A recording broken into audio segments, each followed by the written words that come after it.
Scoliosis is a abnormal curvature of the spine.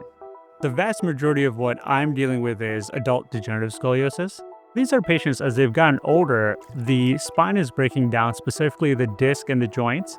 They're having significant pain and disability from that pain. Here at UT Southwestern, we spend a lot of our time considering the patient as the individual. And the way we do that is a lot of mapping pre-surgery. And then with the help of artificial intelligence, we're able to move the spine in three-dimensional space to where we want it to be. And then once we've come up with an appropriate plan, we have implants made specifically for that patient. The custom-made implants that we have often look like this. And these are kind of really meant to fit into the spine almost as a little keyhole. Because they're custom-made, we can dial in how much correction we want. UT Southwestern is the first medical center here in the Dallas-Fort Worth area to offer this AI-based technology.